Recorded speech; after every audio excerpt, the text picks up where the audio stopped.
Assalamualaikum warahmatullahi wabarakatuh. Alhamdulillah wa kafa salatu wassalamu ala sayyidil habibil mustafa wa ala alihi wa sahbihi al-sidqi wal wafa wa ba'd.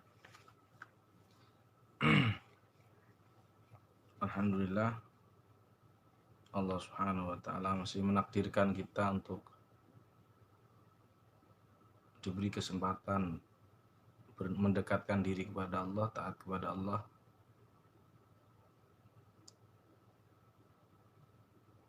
Diberi kesempatan untuk bertobat kepada Allah subhanahu wa ta'ala.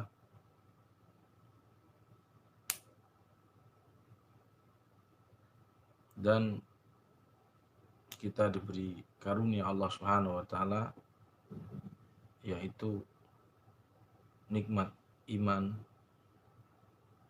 Islam, dan nikmat yaitu kita sebagai umat Rasulullah SAW. Para subuker mana yang dimuliakan Allah Subhanahu wa taala. Allah Subhanahu wa taala mengatakan wa ja'ala bainahu wa bainal jinnati nasaba.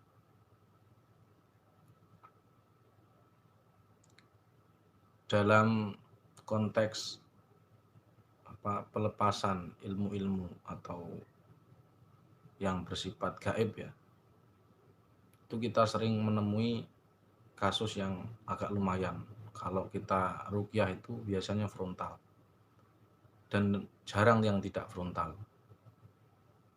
Itu sosok yang mau kita dakwah untuk keluar itu adalah jin yang sudah tahu seluk-beluk dia, sehingga kayak dia ini gejala psikis, tapi hakikatnya mereka adalah jin. Apa kasusnya? Yaitu jin nasab. Jadi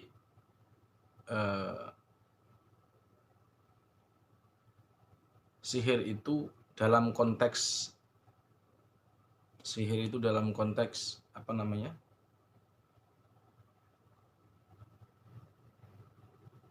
Dalam konteks prakteknya di lapangan itu dibagi jadi dibagi menjadi 3. Yang pertama adalah sihir-sihir asli kiriman dari dukun.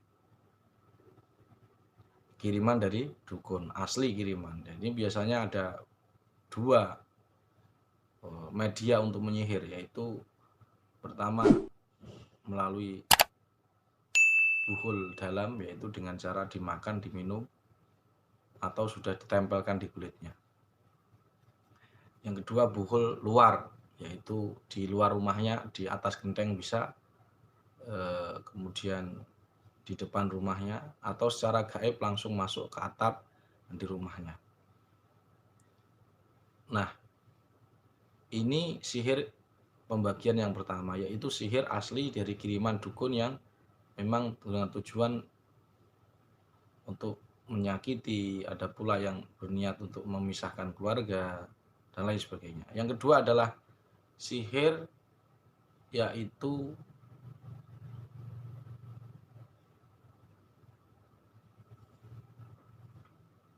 merupakan senjata makan tuan.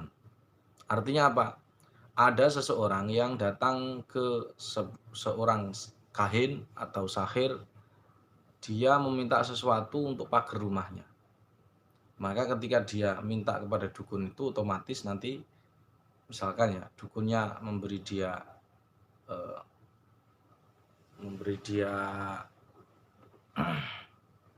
jeruan ayam.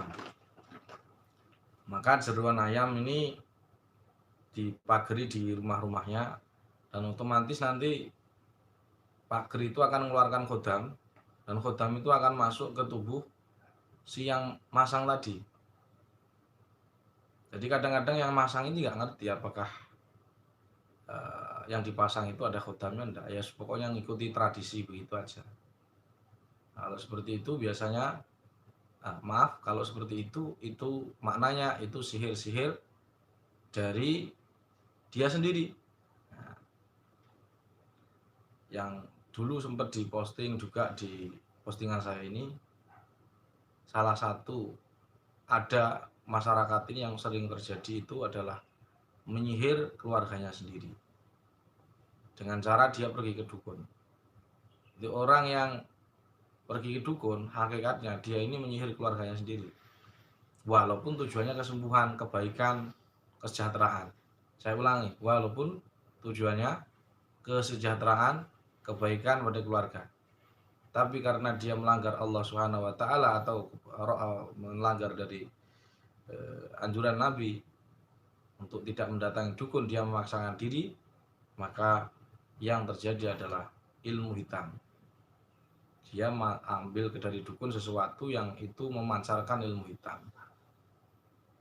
Makanya ayuhal hadirun, saya berwasiat kepada diri saya sendiri dan kepada panjenengan semua, kalau kita berobat itu janganlah orientasi kita pada aspek kesembuhan. Karena penyakit kita ini yang menyembuhkan hakikatnya Allah. Memang kita butuh media, tapi jangan sampai media ini terus melanggar aturan Allah Ta'ala. Yaitu salah satunya pergi ke dukun. Kalau pergi ke dukun ini sangat bahaya sekali, sangat bahaya. Walaupun mereka pakaiannya biasa ya, seperti saya, pakaian kaosan dan sebagainya. Tapi ini bahaya karena mengandung perilaku yang itu tidak dianjurkan Nabi, dilarang Nabi. Sama aja kalau kita bermaksiat kepada Nabi, sebagaimana Rasulullah SAW mengatakan, man ata'ani dakhala jannah wa man asani faqad aba. Barang siapa yang taat padaku, maka akan masuk surga insyaallah, dan barang siapa bermaksiat kepadaku, durhaka kepadaku, maka sungguhnya dia enggan untuk masuk surga. Salah satunya adalah pergi ke dukun. Jadi larangan Nabi salah satunya adalah pergi ke dukun. Kalau kita tetap memaksakan diri pergi ke dukun, maknanya kita telah melanggar anjuran Nabi itu, aturan dari Nabi itu. Man ataka hinan awrafan wa saddaqahu ma yaqul faqad kafara bima anzalallahu ala Muhammad.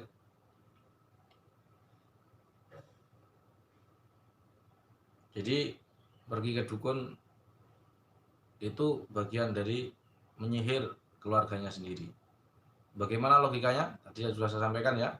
Jadi dia akan memberikan media, dukun ini dipasang di rumah kita. Lalu pasangan-pasangan yang dipasang dukun ini akan mengeluarkan khodam.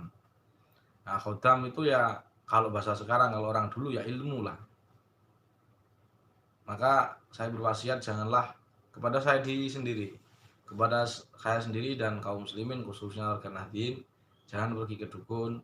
Kemudian yang kedua, kalau maghrib rumah cukup baca Rotibul Hadad, dzikir sakron, dawamkan dzikir yang sudah diajarkan para kiai-kiai, seperti, dan juga dianjurkan Nabi la ilaha illallah wa la syarikalah lahul mulku wa hamdu yuhyi wa yumitu wa huwa ala kulli syai'in qadir, sehari 100 kali. Itu sudah pager. Tidak perlu ke dukun pakai kamu bawa beras, gula atau duit, tidak perlu. Sudah kamu melanggar perintah Allah, juga dosa, kamu habis uangnya juga. Nanti menyesal di akhirat dan di dunia. Yang selanjutnya adalah kita akan bahas ya. Yang selanjutnya adalah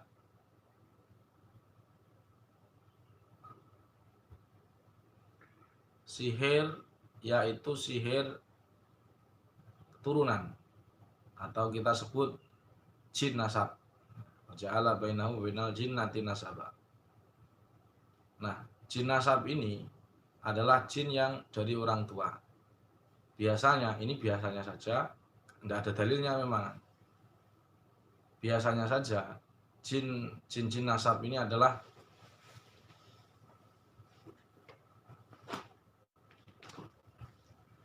jin nasab ini dia ngikut dari kecil. Maaf ya, saya akan, daripada kalian nanti ningkluk, saya akan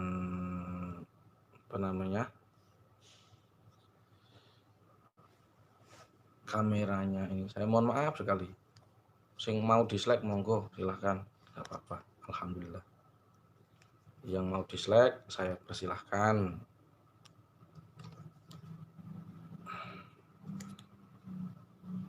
Karena kameranya agak rumit, jadi saya persilahkan panjenengan yang mau dislike, no comment, dan apa itu namanya, unsubscribe.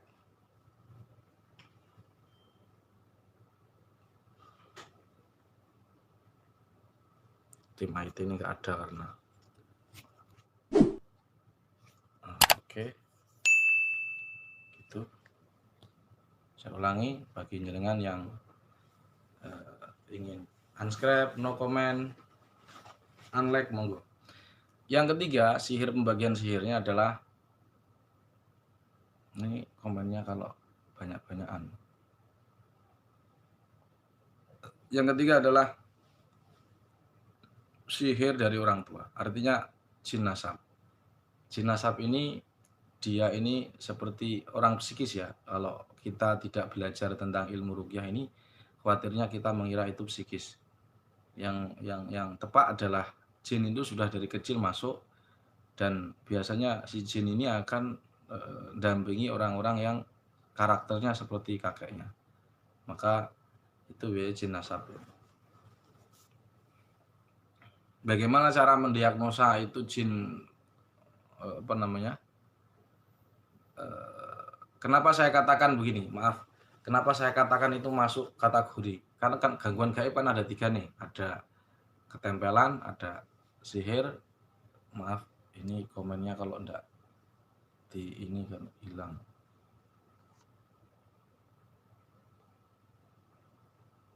Kenapa saya katakan bahwa apa namanya?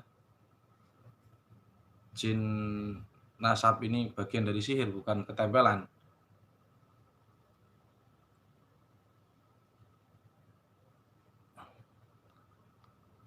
Gimana toh? Karena dia ini nanti ada buhulnya. Nah, beda dengan ketempelan. Ketempelan nggak ada buhulnya. Nggak ada medianya. Sedangkan kalau sihir itu ada medianya. Bagaimana cara mendiagnosa ini sihir apa jin turunan atau ketempelan jin yang suka sama dia? Nah, begini. Ini sebenarnya rahasia, tapi karena sampean sudah subscribe ya, jadi saya tunjukkan. Kalau jinnya nasab, itu biasanya pertama dia akan sakit di bagian tulang ekor. Jadi dia sembunyi di sana. Yang kedua, jinnya adalah berupa macan atau jin-jin penjaga, bisa jadi anjing, tapi sedikit lah yang anjing. Jadi bentuknya macan. Jadi kalau kalian ngeruqyah kok jinnya macan, biasanya itu jin jaga. Jin untuk jaga dari orang tuanya, dari buyutnya. Dan jin ini akan suka nanya apa mengaku sebagai orang tuanya. Orang tuanya yang dulu, saya ini pardi dan sebagainya. Nanti setelah ini insya Allah saya akan share contoh jin nasab. Video jin nasab. Sebenarnya kemarin saya mau janji untuk bukan janji ya, saya mau ngupload ya, yang contoh jin nasab, cara mendiagnosa tempatnya di mana dan sebagainya.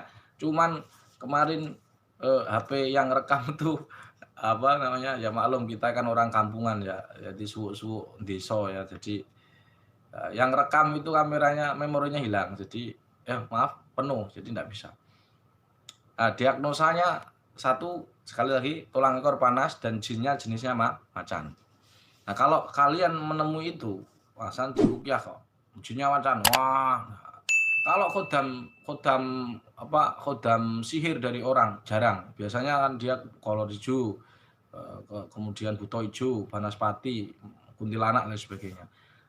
Tapi jarang yang macan. Kalau macan itu biasanya adalah jin-jin yang untuk penjaga.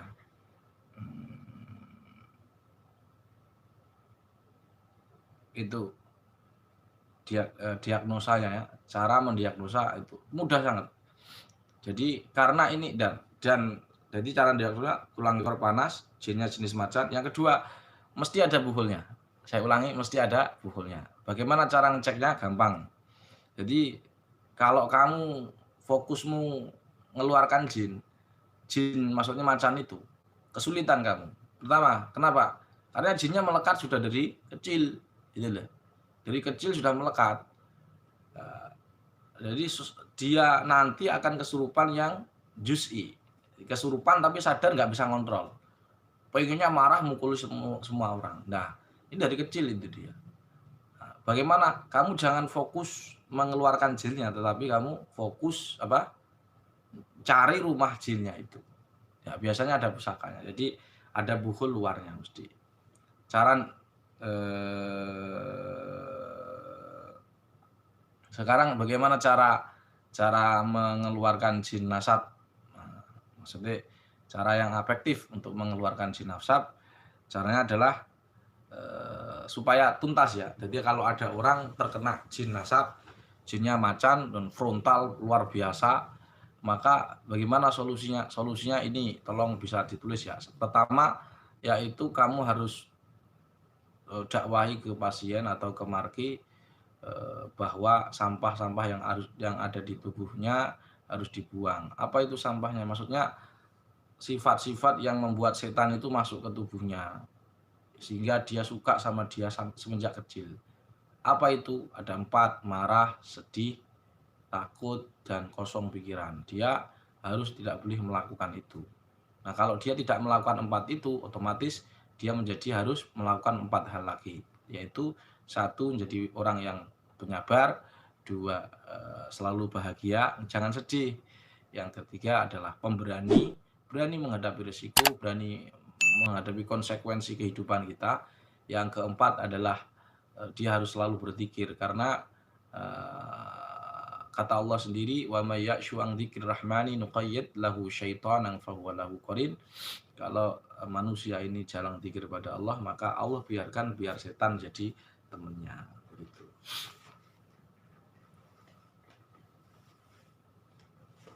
Jadi sampahnya harus dibuang. Sebenarnya gampang sih. Kalau mau keluar jinnya itu sampahnya cukup hilang. Jadi ibarat lalat dan sampah, kamu percuma buang jin. Jin itu lalatnya. Ya, sampah itu perilaku manusia. Lah kamu fokus mengeluarkan jinnya tapi sampahnya masih ada, ya percuma. Nanti dia akan kembali lagi dengan jin yang bentuk lain, begitu. Jin yang jenis lain. Seperti itu aja. Yang selanjutnya caranya adalah cari sumbernya. Jadi sumber jinnya ini di mana? Ada ikatan buhul luar dari orang tuanya. Bagaimana cara mencarinya? Caranya begini. Suruh dia pejamkan mata, terus kemudian fokus ke tangan kanan, pejamkan mata, terus tapi hati-hati. Kamu harus sampaikan ke dia jangan takut. Kalau dia takut, maka jin yang ada di tulang ekor ini nanti masuk keluar bukan keluar ya, atau tapi dia ke atas, ke otak sini akhirnya kesurupan begitu. Jadi kesurupan udah nggak bisa dicari nanti, sulit. Ini efektif ya. Nanti kalau kamu nggak ngerti towernya ini, kamu akan meruqyah seperti TV-TV. Nah, saya ini kan jarang itu meruqyah seperti TV-TV. Maksudnya apa? Sampai jin yang ngamuk frontal nonjokin saya, nggak pernah. Nggak pernah. Karena kita tahu kata kuncinya kalau dia penghapusan itu bahasa Indonesianya apa ya? Titik apa ya? Titik ngono lah pokoknya. Penghapusane, ya, titik penghapusan. Tolong yang bisa komen terjemah aja titik penghapusan itu bahasa Indonesianya apa. Nah, sesudah ketemu maka dia jin ini nanti akan biasanya takluk sama sampean. Nah, takluk sama kamu, nah, baru kemudian jin itu akan mudah keluar. Bi'idznillah, tentunya bi'idznillah. Kita sekali ada yang bisa mengeluarkan jin. Allah yang mengeluarkan, Allah yang beri izin. Ya. Bagaimana caranya begini, saya ulangi. Tangan kanannya fokus, dia tidak boleh takut. Kemudian kamu dia suruh baca minta kepada Allah. Caranya doanya begini, ada 4 ya step itu. Berarti kan formatnya 4. Hamdalah, sholawat, doa ya. Misalkan begini, kalimatnya begini. Bismillahirrahmanirrahim. Alhamdulillah rabbil alamin. Allahumma shalli ala sayyidina Muhammad wa ala ali sayyidina Muhammad. Ya Allah, jika memang saya hamba ini terkena gangguan jin nasab atau ada ilmu black magic dari orang-orang leluhur kami, ya Allah, hamba memohon ampun kepadamu. Ya Allah, hamba memohon kepadamu untuk menemukan media-media yang dijadikan tempat jin nasab, jin khodam orang tua ini, ya Allah, orang tua leluhur kami ini, ya Allah, tunjukkan tempatnya, ya Allah, tunjukkan tempatnya, ya Allah, amin. Innama, terus tutup Yasin terakhir, innama amruhu idza arada syai'an ayyaqula lahu kun fayakun. Subhanalladzi biyadihi malakutu kulli syai'in wa ilaihi turja'un. Dah, nanti dia fokus ke tangan kanan, kamu bacakan gini. Dia baca Al-Falaq An-Nas ya. Atau enggak usah baca, pokoknya dia minta tunjukkan ya Allah. Terus kamu telapak tanganmu dia itu jangan kamu sentuh. Nanti ini kesurupan nanti. Dianya. Jadi jangan buat dia kesurupan, buat dia sadar dan menemukan tempatnya. Terus bacakan begini, saya ulangi, bacakan ini ya. Diam-diam saja ya. Wa anibuduni hadza siratum mustaqim. Dengar enggak? Wa anibuduni hadza siratum mustaqim. Jadi itu yang dibaca, tiupkan ke tangan, dia akan cari. Nanti dia akan mencari, kesedot tangannya di satu tempat. Nah, itu berarti ada dua kemungkinan, dia akan kesedot temennya yang dihitung. Jadi jin yang nasab ini kadang-kadang ada 3 ya, jenisnya macan atau panglima seperti itu. Ada yang sebagian kadang-kadang nunggu makam mbahnya dulu, di mbahnya kan meninggal misalkan si A nih, maka dia akan ke makamnya itu. Tapi kamu enggak fokus ke temennya. Jadi jinnya ini tidak mau menunjukkan tempatnya, ada itu. Jadi jin itu tidak mau menunjukkan tempatnya, tapi dia menunjukkan temennya yang misalkan jaga makamnya mbahnya itu. Jadi dia menunjukkan itu. Nah, itu berarti nipu dia si jin ini. Maksudnya bukan si jin ya, arahan itu. Maka kamu tetap fokus ke anak itu, anak yang suruh megang tadi. Pokoknya fokus ke benda, jangan ke jin. Terus cari lagi di rumahmu, cari. Ya, terus bacakan lagi. Wa ni'buduni hadzal shiratal mustaqim. Nanti akan sedot di satu tempat. Nah, itu berarti sumbernya. Nah, di sini sudah jelas ya, berarti kalau ada jin dari orang tua yang di tubuh kita, hendaknya kita mengeluarkan, bukan malah dikoleksi. Saya nyun sewu, saya bukan mau suudzon dan saya tidak nyebut teman orang ya. Di Pasuruan itu ada mama, itu juga jin turunan dari mbah. Yang ada di dada itu namanya tidak saya sebut ya, pokoknya adalah perempuan namanya Patekah. Ini karena dari beberapa diagnosa kita memang dia terindikasi pakai ilmu ya. Orang tua kalau orang-orang dulu nyebutnya ilmu, tapi aslinya itu khodam. Bagi kita tak perlu dikoleksi. Nah, orang awam ya nurut aja, pokoknya dia bisa menyembuhkan orang, nyedot jin, dimakan dan sebagainya, ikut, yang penting waras gitu. Bagi kita enggak seperti itu. Bagi kita orang Islam, tentunya orang Nadin ya, yang penting bukan kok masalah waras, ora waras, masalah waras itu Allah wa idza maritu fa yashfin. Yang penting itu taat, bukan waras. Saya ulangi, yang penting taat kepada Allah, bukan kesehatan. Sehat malah nomor 2. Makanya kalau kamu pengen jadikan dimasukkan Allah Subhanahu wa taala ke dalam orang yang soleh apa tidak? Kalau orang soleh ya fokusnya ke taat, bukan fokusnya ke sehat.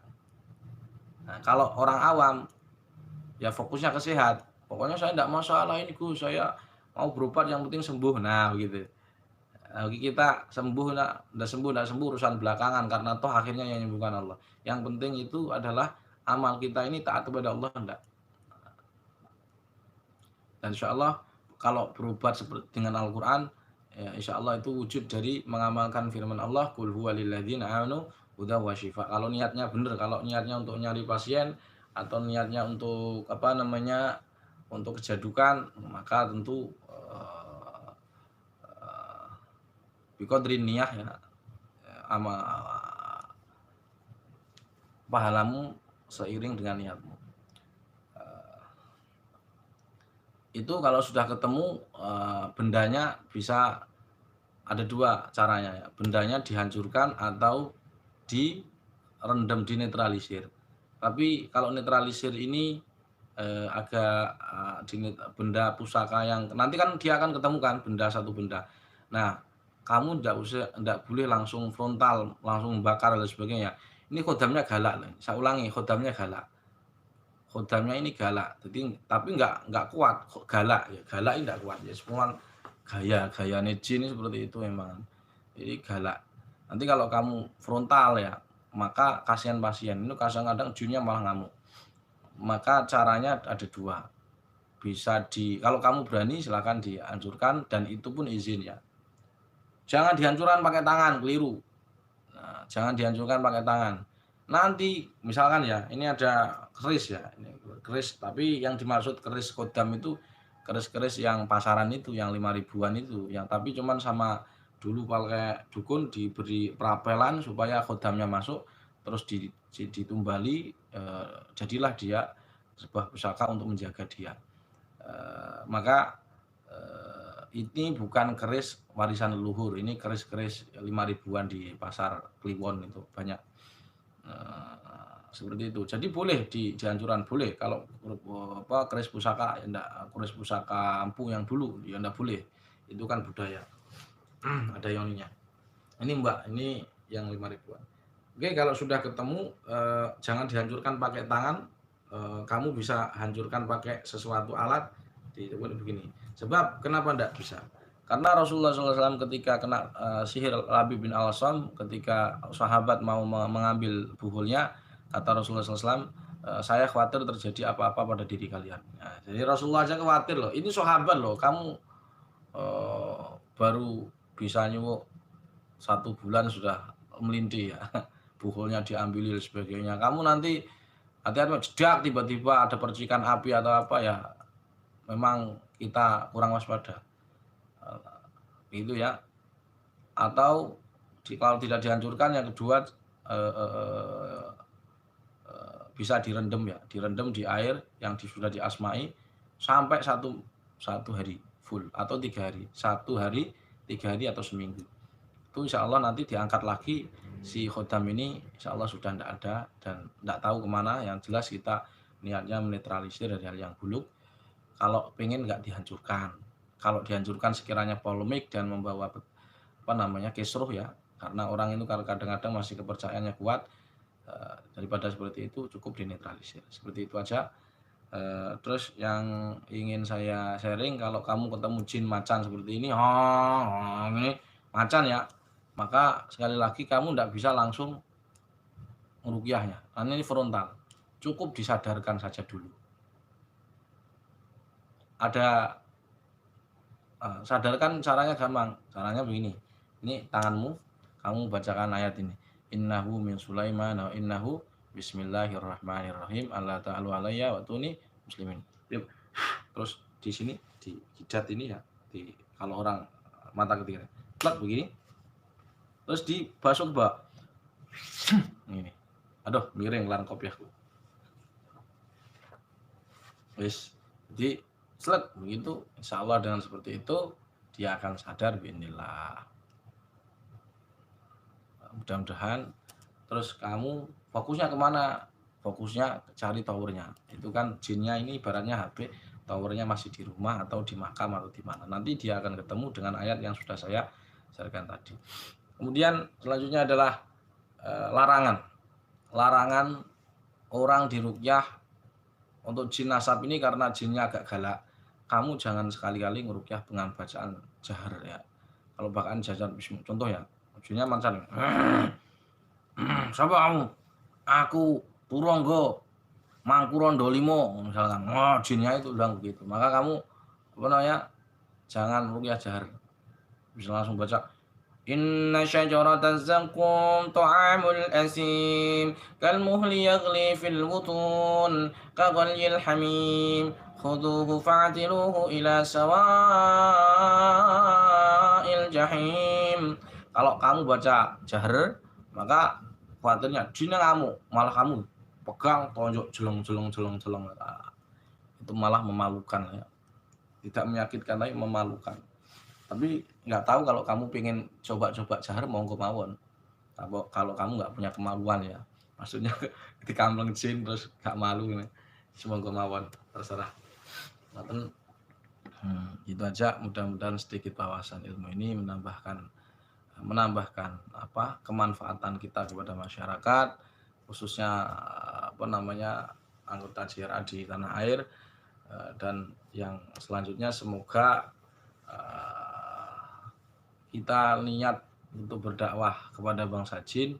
Jadi jinnya itu jangan lupa diislamkan dulu, karena Rasulullah itu ursila ila saqalain, diutus dua golongan termasuk jin, maka kita islamkan jinnya.